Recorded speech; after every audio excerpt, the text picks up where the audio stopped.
O Senhor esteja convosco. Ele está no meio de nós. Proclamação do Evangelho de Jesus Cristo segundo Mateus. Glória a vós, Senhor.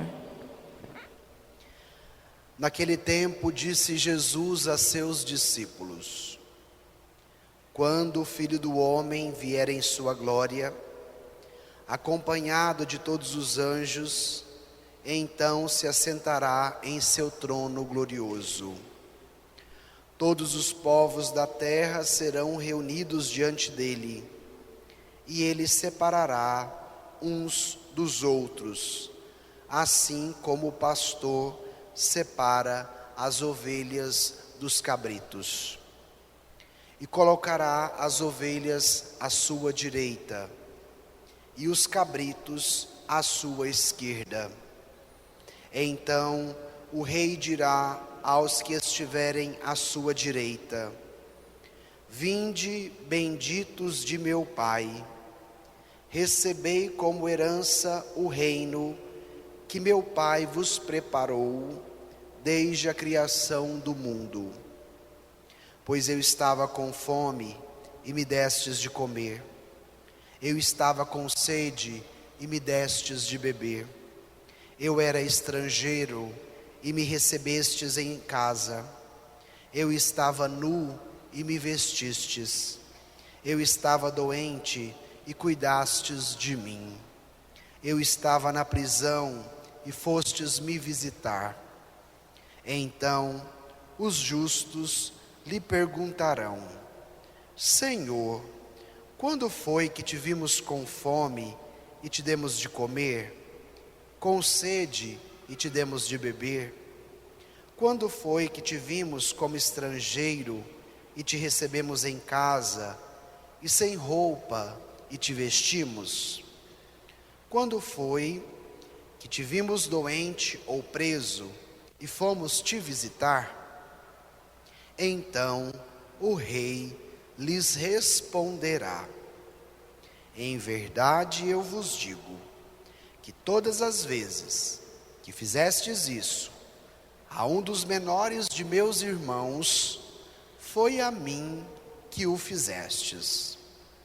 Depois o rei dirá aos que estiverem à sua esquerda: Afastai-vos de mim, malditos, ide para o fogo eterno, preparado para o diabo e para os seus anjos. Pois eu estava com fome e não me destes de comer, eu estava com sede e não me destes de beber, eu era estrangeiro e não me recebestes em casa, eu estava nu e não me vestistes, eu estava doente e na prisão e não fostes me visitar. E responderão também eles: Senhor, quando foi que te vimos com fome ou com sede, como estrangeiro ou nu, doente ou preso, e não te servimos? Então o rei lhes responderá: Em verdade eu vos digo, todas as vezes que não fizestes isso a um desses pequeninos, foi a mim que não o fizestes. Portanto, estes irão para o castigo eterno, enquanto os justos irão para a vida eterna.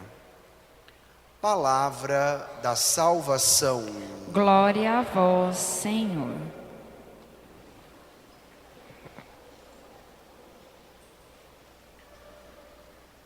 O Senhor é o pastor que me conduz, não me falta coisa alguma. Irmãos e irmãs, celebramos hoje a solenidade de nosso Senhor Jesus Cristo, Rei do Universo. Encerramos hoje o ano litúrgico. Domingo que vem, 1º do Advento, já é ano novo na liturgia. E por que celebramos Cristo, Rei do Universo, para o coroamento do ano litúrgico, para entendermos que todas as coisas terminarão em Cristo. A segunda leitura nos disse: e quando todas as coisas estiverem submetidas a Ele, então o próprio Filho se submeterá àquele que lhe submeteu todas as coisas, para que Deus seja tudo em todos. A finalidade última da nossa existência é para que Deus seja tudo em todos. Tudo emana dele. Salmo 22. O Senhor é o pastor que me conduz, não me falta coisa alguma. Se esse rei que celebramos hoje é pastor, o que ele quer fazer conosco? Quer nos conduzir como suas ovelhas à casa do Pai. Esta é a finalidade do rei pastor. Por isso, o evangelho de hoje nos dá o itinerário de como será o julgamento final e de como nós chegaremos à casa do Pai. Mateus 25, de 31 a 46, que foi o trecho que nós acabamos de ouvir, ele é um trecho muito rico na sua simbologia. E eu gostaria de tomar algumas partes para a nossa compreensão. Então pegue aí o seu texto bíblico, Evangelho de hoje. Vamos nos versículos 31 a 33, bem no início do texto. Encontraram? Vamos ler juntos? Naquele tempo, disse Jesus a seus discípulos: quando o Filho do Homem vier em sua glória, acompanhado de todos os anjos, então se assentará em seu trono glorioso. Todos os povos da terra serão reunidos diante dele, e ele separará um dos outros, assim como o pastor separa as ovelhas dos cabritos, e colocará as ovelhas à sua direita e os cabritos à sua esquerda. Qual era o contexto que Jesus estava inserido quando ele disse isso aos discípulos? A iminência da sua morte de cruz em Jerusalém. Ele sabia do que o esperava. Ele seria morto. O Pai o ressuscitaria ao terceiro dia. A resistência do povo de Israel em acolher Jesus como Messias. E depois o segundo motivo: os discípulos deveriam estar preparados para tudo aquilo que eles experimentariam juntamente com Jesus. E diante do sofrimento, da cruz e da morte, esta realidade não seria o fim. Os discípulos deveriam entender isso. E aí Jesus pontua: por isso, o Filho do Homem virá na sua glória. Existe uma realidade maior do que a dor e o sofrimento. E qual é esta realidade? A glória de Deus. Então ele virá na sua glória. Se assentará no seu trono glorioso, como Messias do trono que lhe foi dado à cruz. Mas, na glória do divino Pai eterno, qual é o trono que Jesus receberá? O trono que reunirá todos os povos, de todas as línguas, raças e nações. Mas agora, vem um detalhe muito importante. Quando todos esses povos estiverem reunidos, o que vai acontecer? O julgamento final.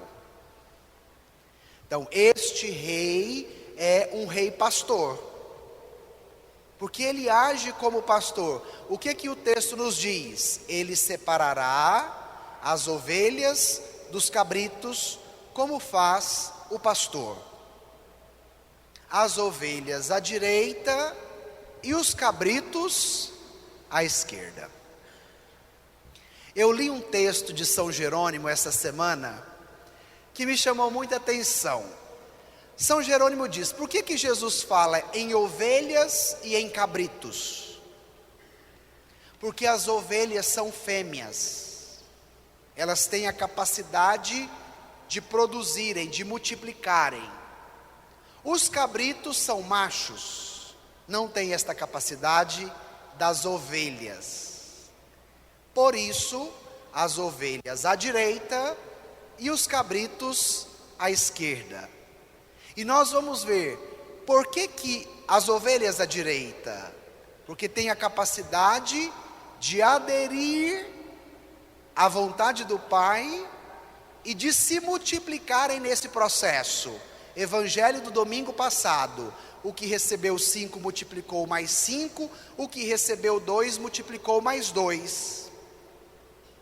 Já os cabritos, que não procriam, é como aquele terceiro da parábola: recebeu um talento e fez o que com ele? Enterrou. Então vamos ver como é que esta questão da separação das ovelhas e dos cabritos. Volte ao texto para você ver sobre as ovelhas. Versículos 34 a 36. Vamos ler juntos? Então o rei dirá aos que estiverem à sua direita: vinde, benditos de meu Pai, recebei como herança o reino que meu Pai vos preparou desde a criação do mundo. Pois eu estava com fome e me destes de comer, eu estava com sede e me destes de beber, e eu era estrangeiro e me recebestes em casa, eu estava nu e me vestistes, eu estava doente e cuidastes de mim, eu estava na prisão e fostes me visitar. Paremos aqui. Como que as ovelhas são chamadas benditos de meu Pai? Você quer ser uma ovelhinha do Senhor? Sim ou não? Eu quero. Porque as ovelhas serão chamadas de benditos do meu Pai. Vinde participar da minha alegria, vinde participar do que o meu Pai preparou para vós. E não foi ontem, não foi agora, foi desde a criação do mundo, e que te é dado como herança. Quem tem direito à herança? Quem é filho. Então, na dignidade que recebemos do nosso batismo, nos tornamos filhos. E sendo filhos, temos direito à herança. E qual é a herança do cristão? Participar da alegria do seu Senhor. Receber o reino do seu Senhor como herança. Por isso a festa de hoje é de Cristo Rei. Este rei possui um reinado e quer nos dar este reinado como herança. Mas para que eu receba este reino, eu preciso fazer algumas coisas.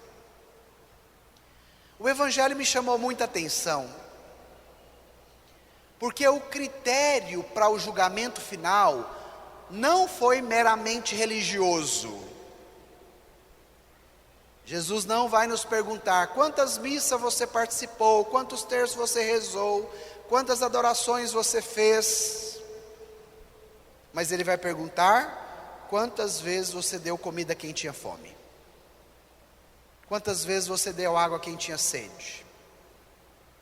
Quantas vezes você ajudou a vestir quem estava nu. E aqui é preciso uma atenção especial. Porque tem pessoas que de repente podem compreender o Evangelho desconsiderando a realidade sacramental e da prática concreta da fé, em detrimento da realidade social. E o Evangelho é completo. O Evangelho não fragmenta. Nós devemos entender que tudo aquilo que recebemos, pela capacidade da escuta da palavra, pela Eucaristia que nos alimentamos, pelo terço que rezamos, pela adoração ao Santíssimo que fazemos, isso precisa nos interpelar de tal forma que nos faça ser solidários com a dor do nosso próximo. Por isso, ajudar os necessitados. O critério do julgamento final é humanizador, é de solidariedade, é de fraternidade, é de empatia diante daquele que sofre.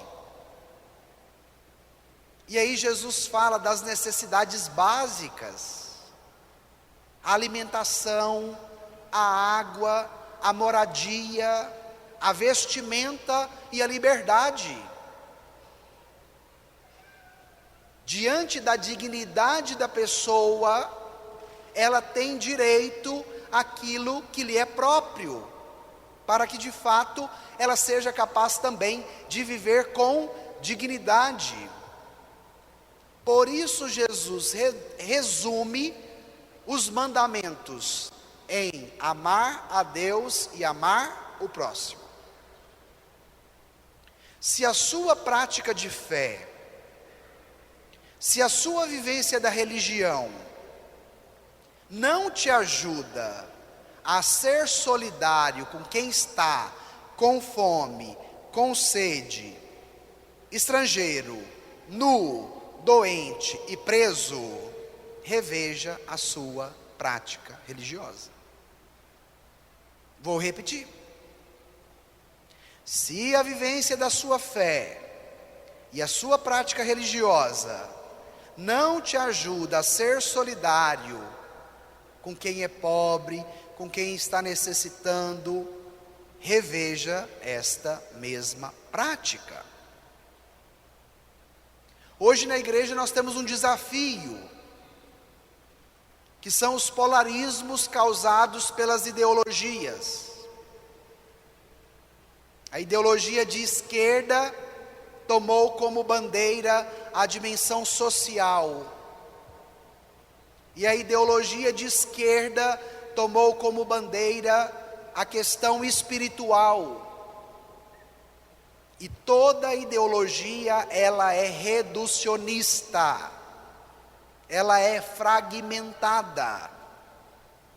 Por isso, o que vai superar na igreja as ideologias, sejam de direita ou de esquerda, a teologia.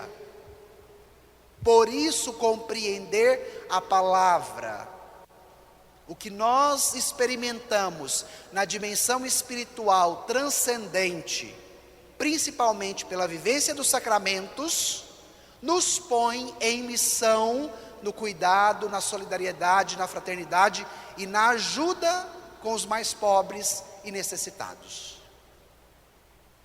Ficar só no social não basta, mas ficar também só no espiritual não basta. Qual a síntese dos mandamentos? Amar a Deus e amar o próximo. O movimento é duplo, espiritual e social juntos. E o que as ideologias fazem? Fragmentam, reduzem só num ou no outro. Então vocês estão percebendo como o Evangelho é atual, como a palavra de Deus é prática e nos traz uma boa notícia? Depois de dizer isso, os justos vão perguntar a Jesus: mas Senhor, quando foi que nós tivemos com sede e te demos de beber, com fome e te demos de comer, estava preso e te visitastes, estava nu e te vestistes? Quando foi isso? Vamos ver a resposta de Jesus. Tome aí o versículo 40. Olha a resposta de Jesus. Leiamos juntos. Então o rei lhes responderá: em verdade eu vos digo que todas as vezes que fizeste isso a um dos menores de meus irmãos, foi a mim que o fizestes. Olha que esse Jesus vive no nosso meio como desconhecido. Quando foi, Senhor, que fizemos tudo isso e não te vimos? E aí Jesus responde de maneira muito pontual: todas as vezes que fizestes isso a um dos menores dos meus irmãos. Jesus se reconhece como nosso irmão. Bento XVI, meditando esse evangelho, diz que Jesus se identifica com os mais necessitados, porque ele experimentou todas essas realidades. Quando ele estava na cruz, o que ele disse? Tenho sede. No alto da cruz, ele foi despido das suas vestes e ficou praticamente nu. Antes de ser crucificado, o que eles fizeram com Jesus? O prenderam. Por isso, todas as características que nos apresentam o evangelho de hoje como critérios para o julgamento final, Jesus foi solidário por primeiro. Aquele que teve fome da humanidade, aquele que teve sede no alto da cruz, aquele que foi estrangeiro porque não tinha onde nascer, não foi reconhecido na sua terra, aquele que foi preso por somente fazer o bem ao próximo. Por isso, irmãos e irmãs, peçamos nesta Eucaristia a virtude da empatia,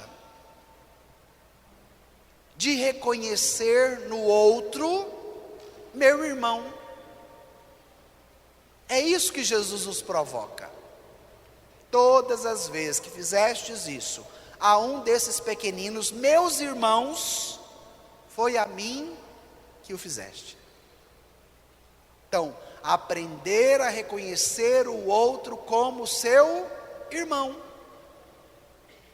E isso, minha gente, será um bálsamo para o nosso tempo de tantas divisões, brigas e confusões, que nos convencem que o outro é nosso rival, é nosso inimigo, e o sendo, precisa ser destruído.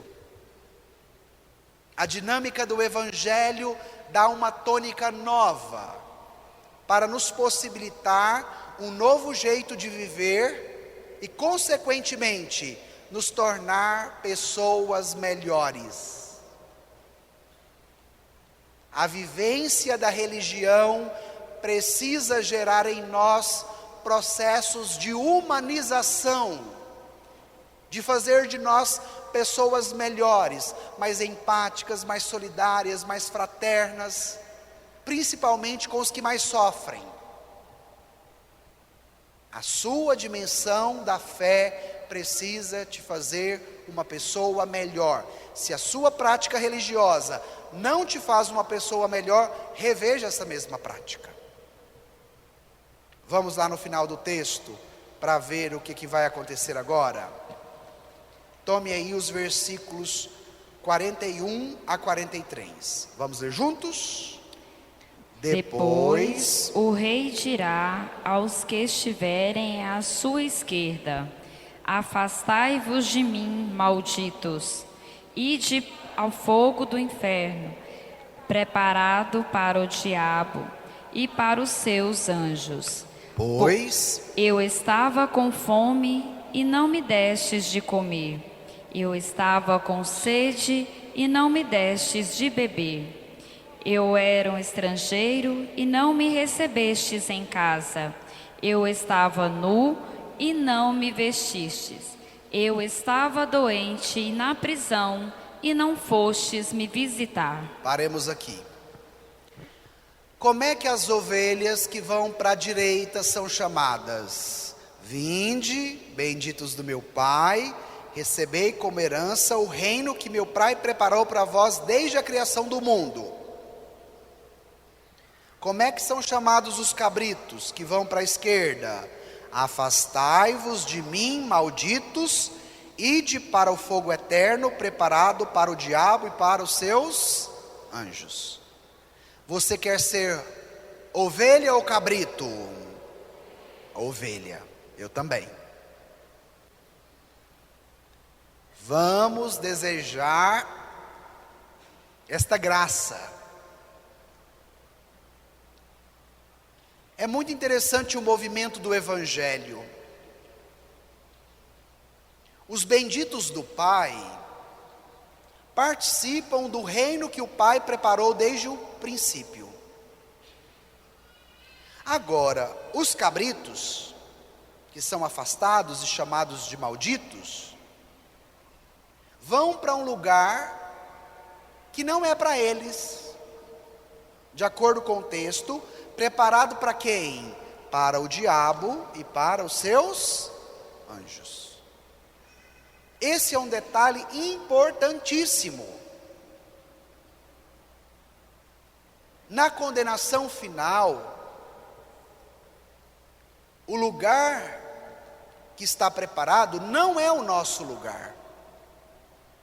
Porque a finalidade, quando fomos criados, é para que todos sejamos salvos. A salvação em Cristo Jesus é para todo homem, é para toda mulher. Por isso Ele reunirá todos os povos de todas as raças, línguas e nações.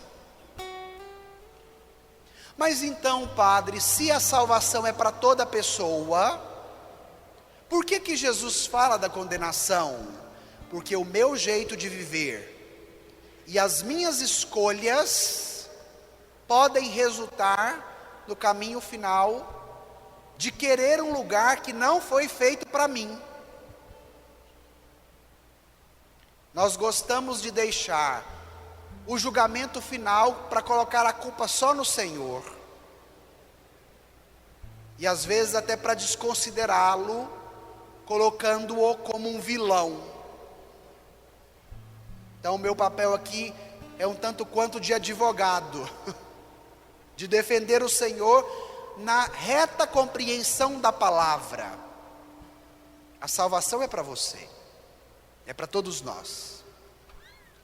Mas as escolhas que nós vamos fazendo aqui, hoje, agora, e que constitui a nossa vida como um todo, contribuirá para que no final eu seja chamado de bendito ou de maldito.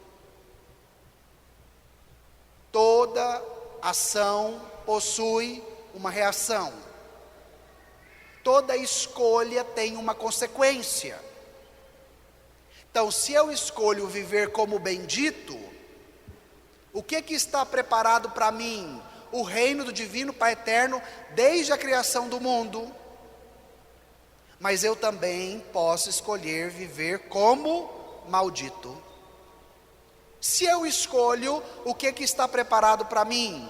O reino que é para o diabo e para os seus anjos. Eu tenho dito a vocês, nestes 3 últimos domingos, o discurso escatológico de Jesus, que nós encerramos hoje, não é para te passar medo do inferno. Não é para te coagir com a figura do demônio, do capeta, do gabiru. Mas o evangelho escatológico é para te sacudir, é para abrir os seus olhos, é para alimentar o seu coração de esperança, é para chamar a sua atenção e te dizer: o destino que está preparado para você é a salvação. Por isso viva como bendito do Pai, viva como bendita do Pai. que nas suas escolhas cotidianas, desde a hora de levantar até na hora de deitar, você preze por este princípio: eu quero viver como bendito, como bendita do meu Pai. E se no cotidiano nós vivemos como benditos, quando chegar no final de tudo, que houver o julgamento, o que o Senhor nos dirá? Vinde, benditos do meu Pai, recebei como herança o reino que meu Pai vos preparou desde a criação do mundo. Então, o que você escolhe aqui terá consequências no fim. O que você escolhe aqui tem consequências no fim. Por isso, irmão e irmã, se abra à novidade do Evangelho. E aí o texto encerra dizendo: esses perguntaram ao Senhor: quando foi que nós te vimos com fome, com sede, estrangeiro, nu, doente, e não te servimos? Vamos lá no final do texto? Pegue aí os versículos 45 e 46. Vamos ler juntos. Então o rei lhes responderá: em verdade eu vos digo, todas as vezes que não fizestes isso a um desses pequeninos, foi a mim que não o fizestes. Portanto, estes irão para o castigo eterno, enquanto os justos irão para a vida eterna. Então, as nossas escolhas têm consequência. Na sua frente há dois caminhos: condenação e salvação. O Evangelho nos diz dos justos e dos injustos. O Evangelho nos diz dos benditos e dos malditos. Não tem como ficar em cima do muro. Ou é bendito ou é maldito. Não tem como ficar em cima do muro. Ou é justo ou é injusto. Então vamos pedir esta graça que o Senhor quer nos dar. A graça de sermos benditos. A graça de sermos justos. De permitir com que a nossa fé nos faça pessoas mais humanas, mais solidárias, mais fraternas, mais empáticas, principalmente com aqueles que mais sofrem, os que têm fome, os que têm sede, os que são estrangeiros, os que estão nus, os que estão doentes e os que estão presos.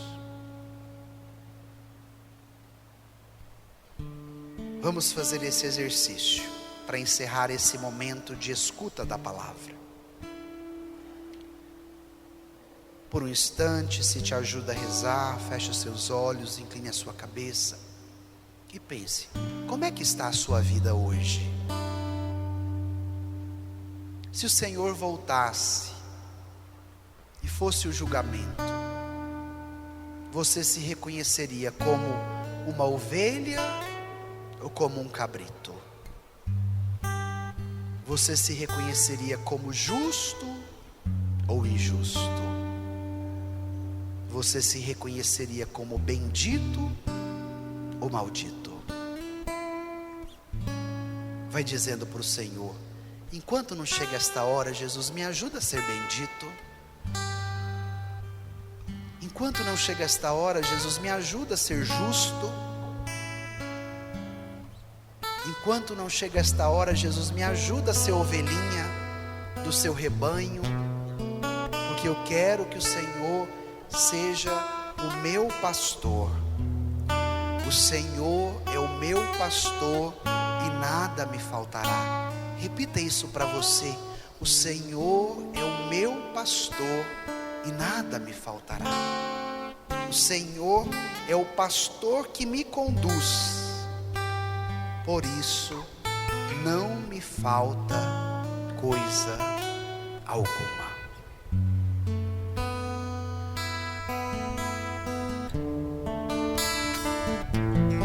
Pelos prados e campinas